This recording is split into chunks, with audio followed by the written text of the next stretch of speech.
Hello and welcome to Storylines, the women's cricket podcast with me, Melissa Story, and Nikki Chowdhury, who is out in Hong Kong. This is a very speedy episode, Nikki, because you don't stop for a second at any point ever. They haven't let me stop. We literally been waking up at like 6 o'clock in the morning. I just got back. It's like 6 o'clock in the evening.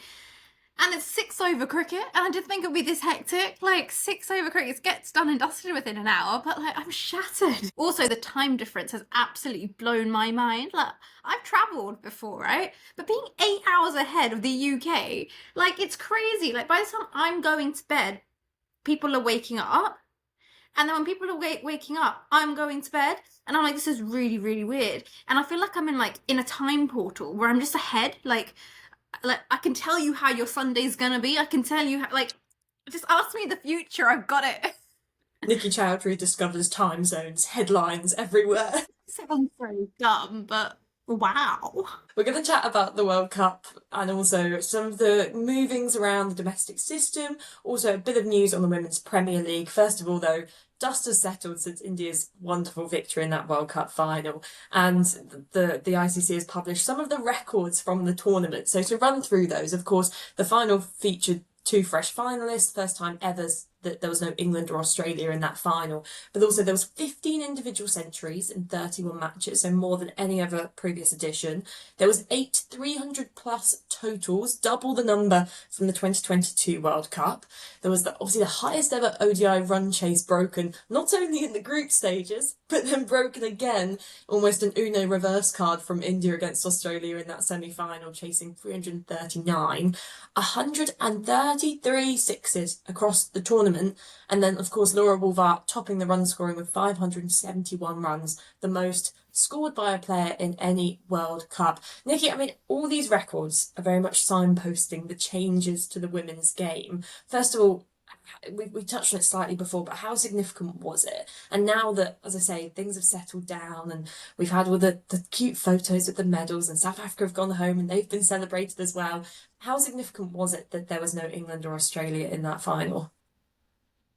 I think so significant because I think everyone expected mainly Australia to get through to that final. England also, there was a lot of backing, but there were questions were going to be asked after the year they've had and all these changes coming into place. But to have two teams who've not won an ICC Women's World Cup before to compete together and having not world champions Australia outside, like, out tournament is monumental because I think it's just shown that once you've thrown investment into the women's game, and we're seeing women go around playing franchise tournaments and they're getting to get that exposure and learn from the best in the world, that when you invest and you allow players to have the opportunity, this is what can happen. And honestly, I think this is probably the most enjoyable World Cup I've watched. I just think the way it's gone in ebbs and flows, and we saw some surprises. Leave aside the fact that we can't control the Colombo weather, and that was a bit frustrating also from our point of view to work on it. But at the end, the display of cricket, to think this is 2025, where the women's game was at in 2013, there's photos that have emerged on social media of that final, that World Cup final, where the stands are empty, and then throw forward how many years? What, 10, 12 years? Then this is, sorry, quick mental maths.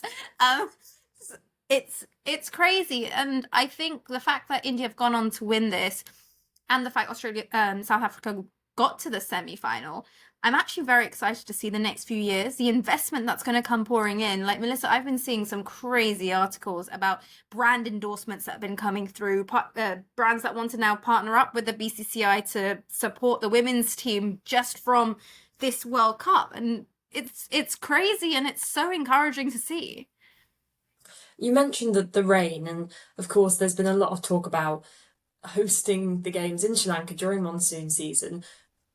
The obvious solution being to move the games to an earlier time slot to avoid those gloomier, rainier evenings as well. That would have been probably a more simple fix. But it's been pointed out as well that, of course, when the Men's World Cup was hosted, they were flying teams out to the UAE in order to stage Pakistan's fixtures there. So do you think, I mean, do you think it was almost lazy from the ICC? Do you think it showed a bit of a disregard for either women's cricket? Was it more just, well, TV rights the priority, and also it's a hectic schedule. We can't get teams out to, let's say, the UAE, so we need to go for Sri Lanka. It probably is actually, as you say, the main downside to this World Cup. No, 100%. I think it's a hard one because, let's be honest, the reason that those games had to be staged in Colombo as well were due to political reasons, right? And it's just, in my opinion, it's a bit of a shame that politics and sports gets involved like that. But obviously, we can't control that. It is what it is. And also, sport is inherently political because, sport is about Exactly. showboating for your country. In my opinion, you can't separate sport from politics. Yeah, and that's going to be the downfall, right? Someone's going to end up losing out, and that's going to be. In fact, we had to have some fixtures staged during monsoon season in Colombo. We saw in the men's World Cup, like you mentioned, back in 2023, that the players were having to shuffle between the UAE and India back then, and it was crazy on the schedule. I remember seeing post-match interviews where players are literally finishing off a match and then literally heading to the hotel, grabbing their bags, off to the airport on a flight next day in the UAE, and they've got games on. So I think, especially 50 over cricket, that's a lot of pressure on the body. But then again, with the calendars so packed throughout the course of the year, how do you find the time, the right amount of like the period of time to put all these tournaments in? And of course, with franchise cricket as well, you've got to account for them. So I think that's down to obviously the ICC being able to find that balance and be able to prioritize what they think needs to be pushed ahead. And yeah, it's never going to be a one solution fits all. But I think overall, this apart from the weather, I can't even get my words out. I've been on air all day. Apart from the weather, it was so encouraging to see this World Cup for the women's game. And I think it's going to make England, Australia ask some questions as well, because they'll think, hang on, like, we can be knocked out. We're not just as, we're great, we're good, but it doesn't take much for someone to push us out of a tournament. And we've seen already Australia, the standards they hold themselves to. And I don't think there would be any questions of any complacency in their camp. They were absolutely blown out of the water from a fantastic performance from India, but certainly we'll go into England's performance in just a second. But kind of one final question on the World Cup as a whole. From what we've seen, it's interesting to think what lessons the teams will take from this World Cup in preparing, not only obviously for the T20 World Cup next summer in England and Wales, but actually the next 4-year World Cup cycle, because all those records broken to me illustrate such a leap in the quality, and actually the standouts being the fielding, I think, was a lot better in this World Cup. The depth in batting lineups, those teams who got towards the latter stages, in particular, I would say India, South Africa, and Australia, less so England, because that's probably one of the question marks in their lineup. But, we had Nadine de Klerk carded to come in at number 9, and that is something I think in the women's game, there's never been as much strength of, and we still see that with probably the weaker teams who finish lower in that table, that when you get past maybe number 6 in the batting lineup, you can see these complete collapses. But actually, I would say that in preparing for that next cycle, it is going to be, well, how can we strengthen that middle order? And also probably just the bowling lineups as well, in terms of the teams I think who did well had very all-rounded attacks in terms of those multiple spin options, but then also seamers who do different things, not just an army of right arm medium pace seamers. Yeah, absolutely. And I think one thing that really has been clearly evident is the depth of batting, and that just goes to show that improvement throughout the course of the last World Cup cycle. The teams are batting so much deeper. We know Australia, I'd put them as an outlier, right? They bat down to number 10. But even if you look at the likes of Or Megan Shute. Poor Megan Shute. But Australia bat deep. But we've seen that even with, like you mentioned, South Africa batting deep. We've got Nadine de Klerk who comes out and plays some crazy cameos, which, safe to say, a few years ago you didn't see. It's once you lost you lost the 5th batter, you were probably thinking, right, okay, we're here for a collapse. But teams are really pulling it out because there's a lot more at stake as well because of the money that's come through. Because as much as people like it or not, as soon as you put value on something, you've got to perform. If someone throws money at you and there's no results, then there's questions to be asked, right? So let's focus on England just for a bit here because I think people would agree that they showed some signs of improvement under this new regime of Charlotte Edwards and Captain Nat Brunt, for example. Their really good performances in the group stages, that dominant start in their campaign against South Africa. Um, they did also look like a fitter unit, I would say, compared to that side who was knocked out of the 2024 T20 World Cup. But they still showed those cracks under pressure. And there was the quote after the tournament, we do need to improve our batting and equally our def stuff as well. We've spoken about how batting depth has been a real differentiator in this World Cup, a sign of growth, but England still seem to struggle with that. Now, on the central contracts, there are a number of players who are on 1 year central contracts. You've got Tammy Beaumont, Maya Boucher, Alice Capsey, Kate Cross, who of course we know now has lost her England contract, Sophia Dunkley, Lauren Filer, Mahika Gore, Danny Gibson, Sarah Glenn, Freya Kemp.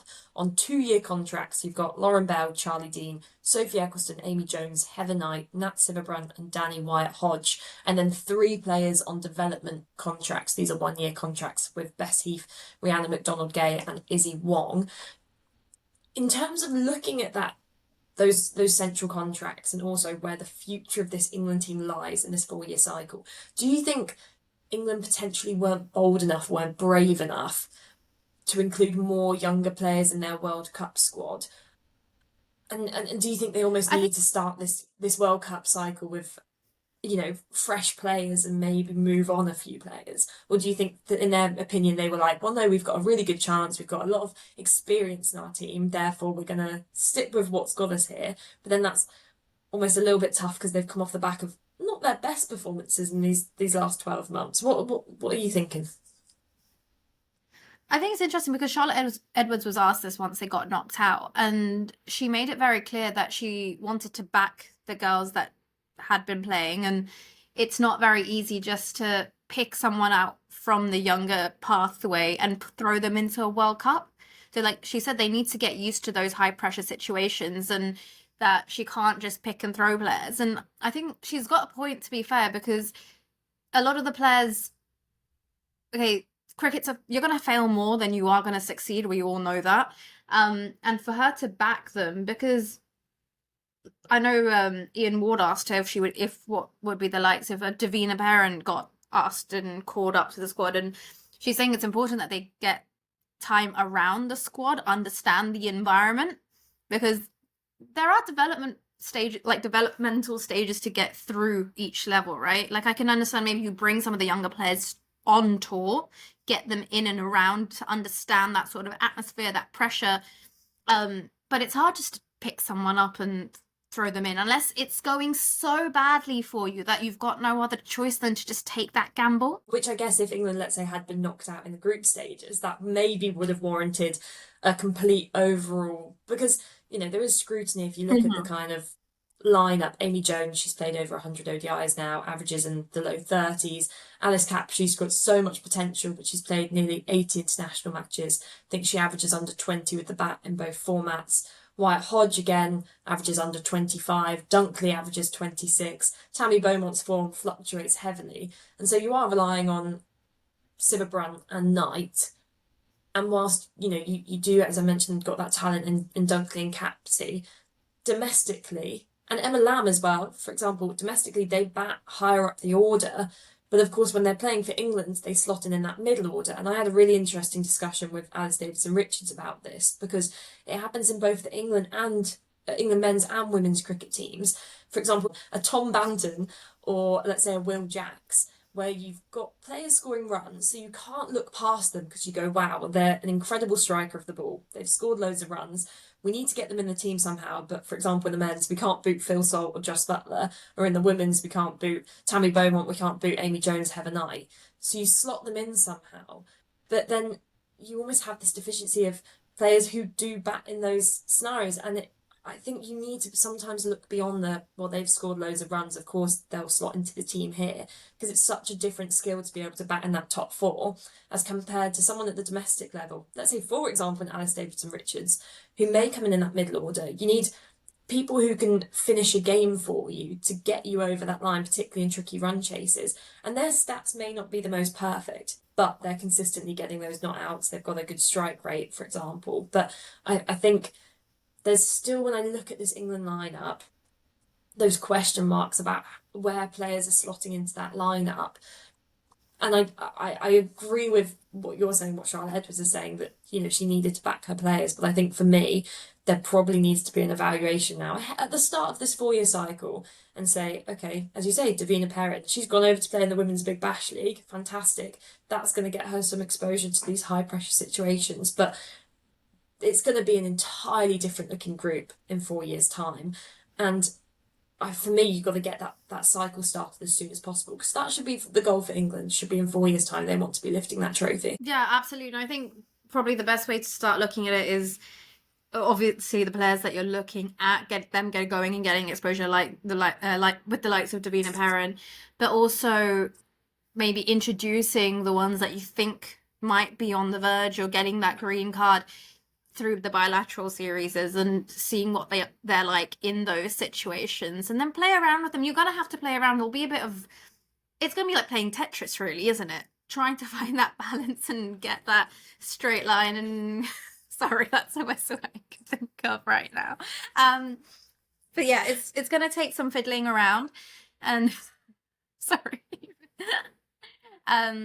But yeah, I think it's also important that the likes of your Capsies, for example, I wouldn't say she's had the best tournament within the semi-final. Yes, that partnership with Nat Siva Brunt was good, but in terms of the rate of improvement, I think I'm going to use that term, the rate of improvement of some of the players within that squad, where they were potentially 2-3 years ago, and if you look at comparisons across different nations at what rate the other players have improved at, some of the players you'll see in the England squad are probably still hovering and going up like a 10-20 mark, right? But if you look at the likes of a different nation, some of those players who've been in the squad for long now, you're seeing big jumps, and you can see it's more in your face, the development in their games and the ownership as well. And I think some of the times England played in the World Cup, yes, they got to the semi-final and stuff, but I just saw a lot more hunger in the other sides, if I'm honest. I saw a lot more hunger.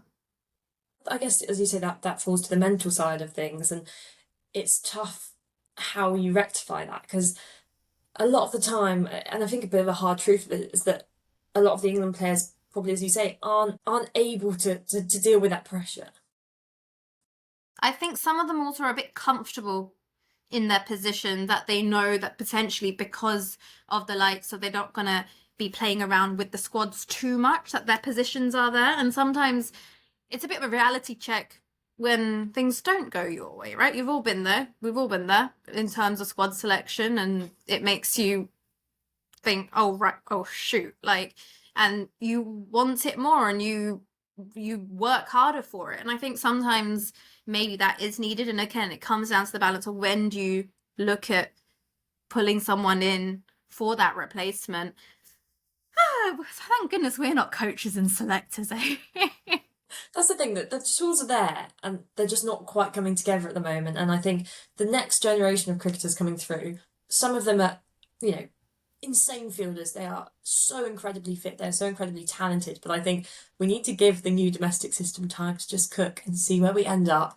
And I mentioned the Women's Big Bash League as well. Really interesting with the names who have gone out there. There's the players you would expect with, Tammy Beaumont, Sophie Eccleston at the Adelaide Strikers. You've got Nat Siva Brunt, Lindsay Smith, Danny White-Hodge at Hobart, Alice Capsey, Davina Perrin replacing Hayley Matthews, and Izzy Wong at the Renegades, the Melbourne Stars, Amy Jones, Danny Gibson, Perth Scorchers, Freya Kemp, Paige Schofield, Sydney Sixers, Sophia Dunkley and Maddie Villiers, and at the Sydney Thunder, Heather Knight. Interesting that, of course, Schofield there and Villiers, they're not England contracted players, but they've got a gig out there.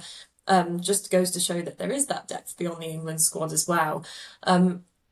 With Perrin and Gibson, though, and as I say, Schofield, Villiers, they're probably the kind of names you would be looking at and saying, okay, we need to integrate those players more into our squad going forward. And then in terms of how does the domestic game reflect on what we saw in the World Cup and what needs to be the focus, for me, it's, as I said, prioritise players who can finish games, that emphasis on agility and fitness in the field. And I think we saw it quite a bit more this past season with some of those fantastic run chases, but simulating high pressure conditions in domestic cricket.